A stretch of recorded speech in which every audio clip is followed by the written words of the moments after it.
तो हम लोगों को स्केलिंग करने की जरूरत पड़ेगी। स्केलिंग करने की जरूरत क्या पड़ेगी? क्योंकि हमारे जो डेटा सेट के कॉलम्स हैं उनकी जो यूनिट्स है वो डिफरेंट है, वो कोई मिलीमीटर में है, कोई मिलीमीटर स्क्वायर में है, जो उनकी रेंज की वैल्यूज़ हैं वो डिफरेंट है। तो ये मुझे बताता है कि मुझे इसको स्केलिंग करने की ज़रूरत है।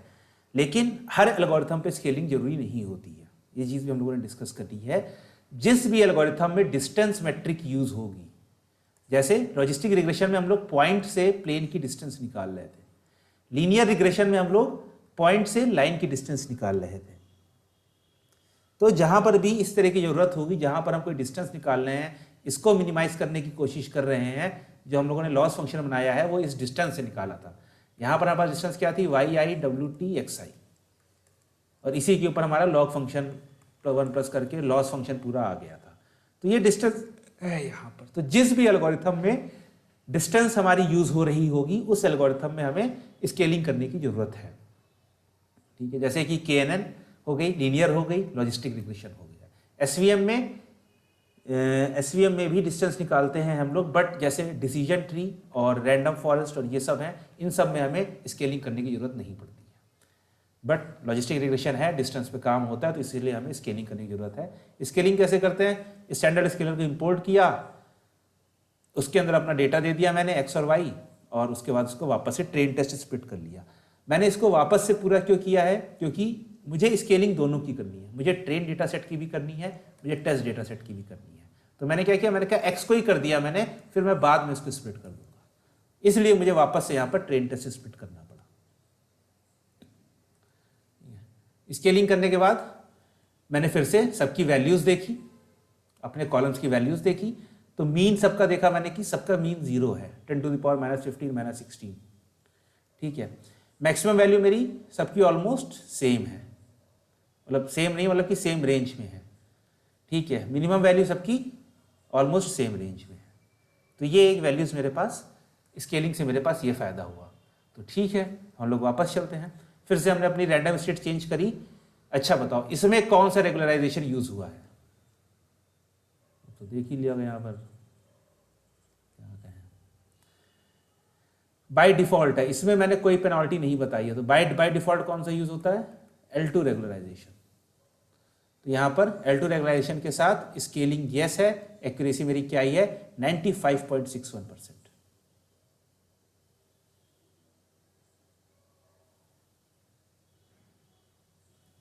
अभी तक की सबसे ज्यादा।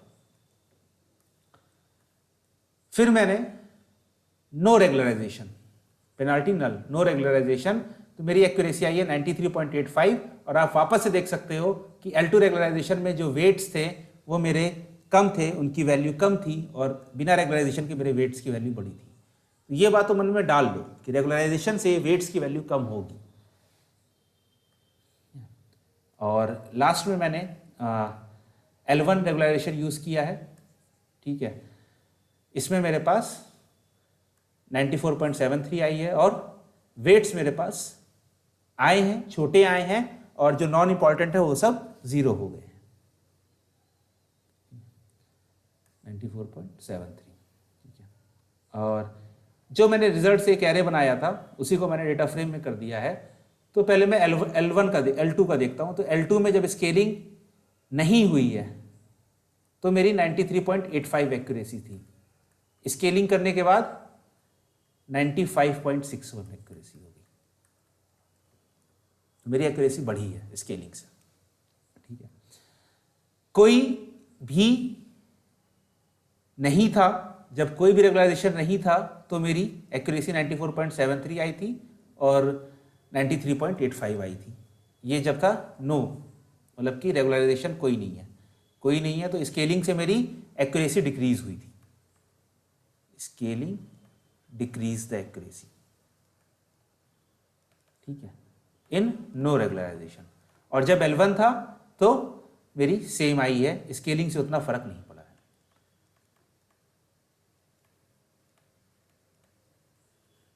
इसका मतलब ये नहीं है कि स्केलिंग से कोई फर्क नहीं पड़ता है या स्केलिंग की वजह से आपकी एक्यूरेसी डिक्रीज हो जाती है। ये डेटा सेट ऐसा था, ये डेटा सेट थोड़ा सिंपल है, इस डेटा सेट में ज़्यादा कॉम्प्लेक्स चीज़ें हैं नहीं, तो स्केलिंग से उतना ज़्यादा फर्क नहीं पड़ा जितना हम उम्मीद करते हैं। बट अगर आप देखोगे तो L2 रेगुलराइजेशन में पड़ा है। 93.85 से 95.61 हो गई है, मतलब अराउंड 1.5% एक्यूरेसी का अंतर आया है। ठीक है, ये इसलिए हो रहा है क्योंकि जो मतलब कि स्केलिंग की वजह से जो डेटा हमारा सेट है वो हमारा उतना ज़्यादा नॉइजी नहीं है, इसलिए स्केलिंग से उतना ज़्यादा इफेक्ट नहीं पड़ रहा है। इसी चीज़ को दूर करने के लिए मैंने आखिरी में एक लिंक दिया हुआ है जहाँ पर आप अपना डेटा सेट बनाकर, ठीक है, ये एक ब्लॉग पोस्ट है डेटा कैंप की, इसमें आप लोग जाकर अपना डेटा सेट बनाकर, ये पूरा बात करता है कि आप चाहे जितना कर लो बट रिजल्ट हमें देखने की बात करते। तो ये लोग एक मैनुअली डेटा सेट बनाते हैं, उसके बाद उसमें नॉइज ऐड करते हैं, ठीक है, उसके बाद उसमें नॉइज ऐड करते हैं और उसके बाद फिर उसके ऊपर अपनी एक्यूरेसी निकालते हैं। तो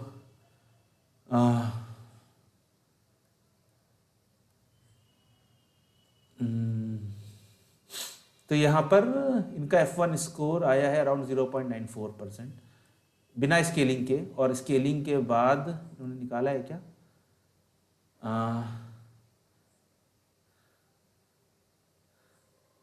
KNN score for test sets is 0.40।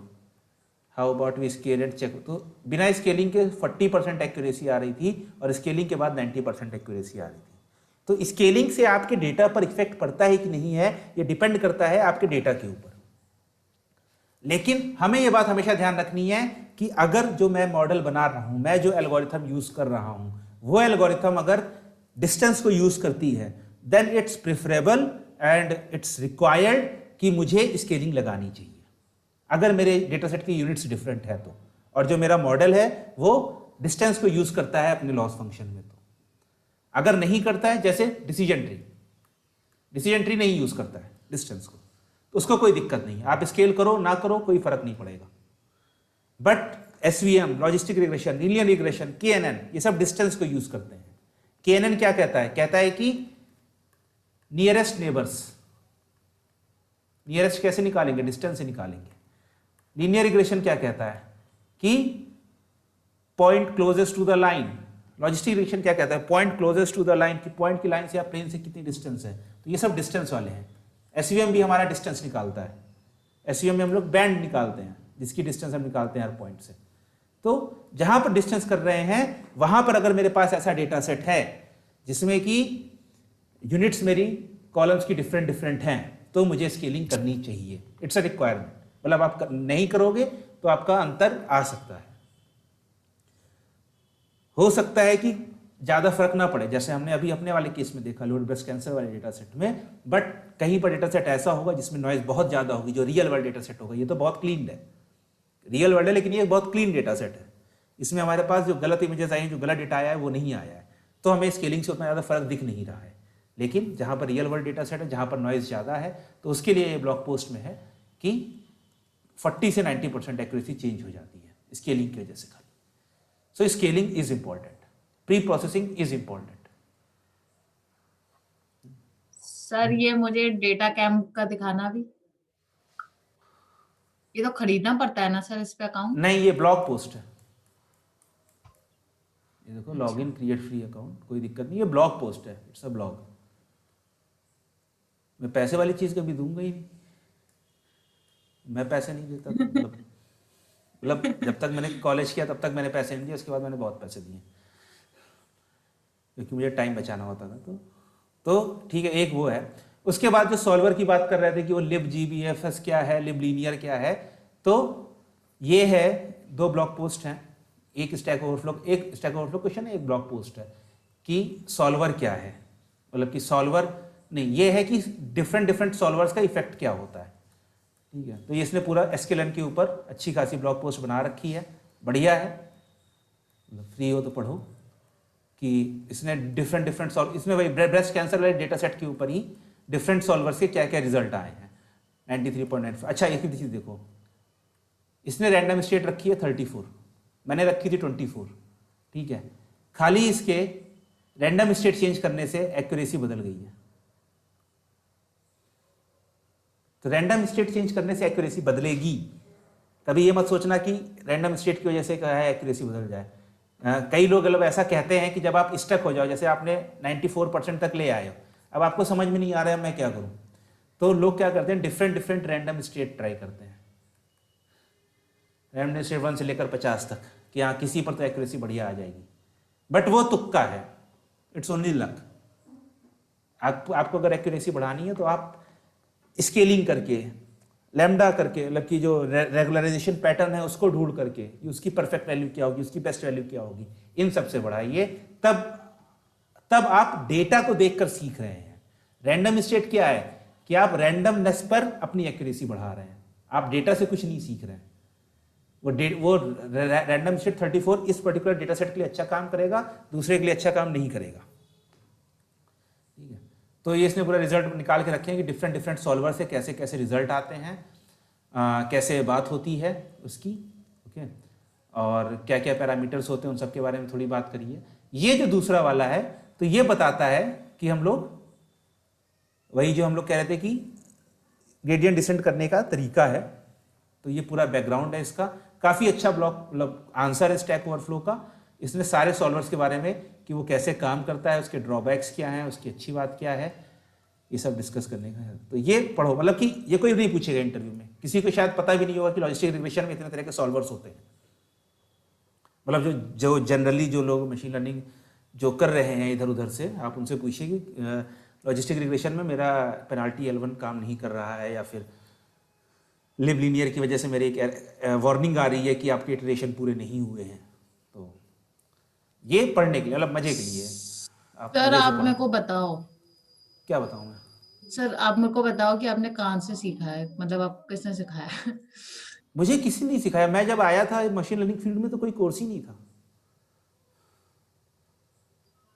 Deep कितने साल लर्निंग हो मेरे गए सामने आपको? पैदा हुई, मतलब मेरे को हो गए 4-5 साल हो गए। मतलब डीप लर्निंग अगर मैं लिटरली कहूँ तो मेरे सामने ही पैदा हुई है 2012, 28 सितंबर 2012, सितंबर या अक्टूबर था।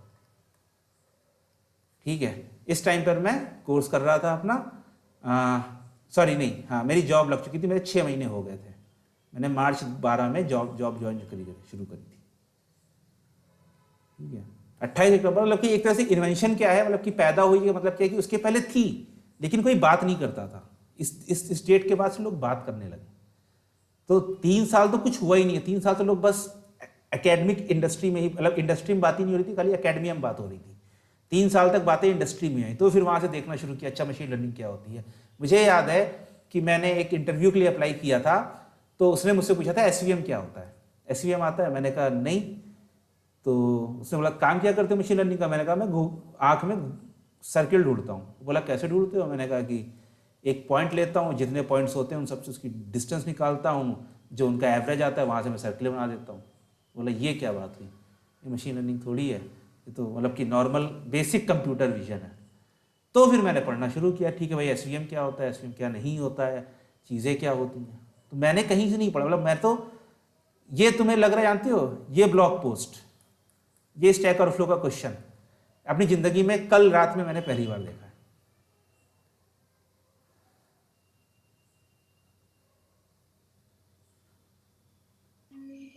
नाइस।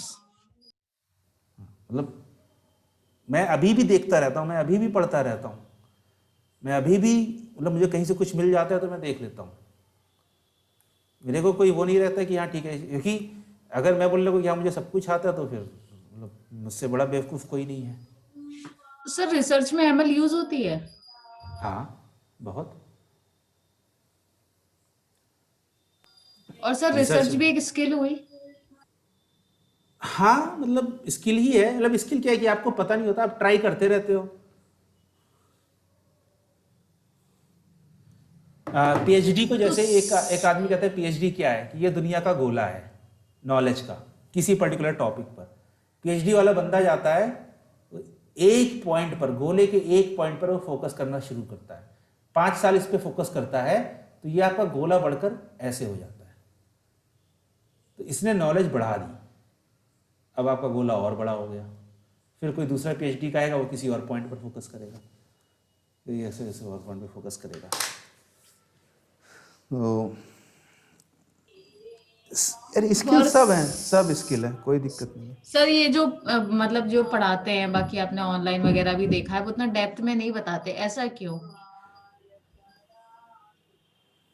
यार कल ही आपने सवाल पूछा था, इसको लिखने की जरूरत है? नहीं सर, मतलब जैसे मैंने अपने दोस्तों से भी पूछा तो वो कहते हैं नहीं यार, ये इसका कोई वो नहीं होता, और ये सब होता ही नहीं है, ये तो बहुत मैथमेटिक्स का यूज होके, तो उनके मतलब उनको देखो दो तरफ कुछ से नहीं सर रीजन हो है। गया। दोनों तरफ से है ये मतलब कोई एक साइड से नहीं है, दोनों तरफ से है। टीचर या मतलब कि जो भी हेड है, जो बता रहा है, जो पढ़ा रहा है, वो उतनी डेप्थ में पढ़ाता नहीं है। ठीक है, वो कहता है कि इसकी ज़रूरत नहीं पड़ेगी, कि मैंने आज तक कभी लॉजिस्टिक रिलेशन का फॉर्मूले का यूज़ नहीं किया है, मैं क्यों सिखाऊं उसे कि ये Y I W T X I क्या होता है। एसक्यूएल का डॉट फिट और डॉट प्रिडिक्ट है तो ठीक है। सीखना है तो तुम स्केलिंग सीखो, जिसका तुम्हें काम आता है। सीखना है तो तुम मतलब कि हाइपर पैरामीटर ऑप्टिमाइजेशन सीखो, जिसका काम आता है। इसका क्या काम आता है? कोई काम नहीं आता है। ठीक है, वो उन्होंने असल में पढ़ के आए, उन्होंने देखा, उन्होंने वो चीज़ पढ़ाई। तो जो पढ़ कर गए हैं वही स्टूडेंट्स हैं, वो कहते हैं कि नहीं इसकी ज़रूरत नहीं है क्योंकि मेरे टीचर ने मुझे बताया। तो ये साइकिल बन गई है विशेष, और इसमें कोई दिक्कत नहीं है, मतलब कोई भी दिक्कत नहीं है कि आपने ये चीज़ नहीं करी या आपको ये चीज़ करी है। मैं कहता हूं कि आप अपनी नॉलेज के लिए आप डीप में जाओ, क्योंकि अगर आप नहीं जाओगे तो फिर कल को कोई दिक्कत हो जाए कि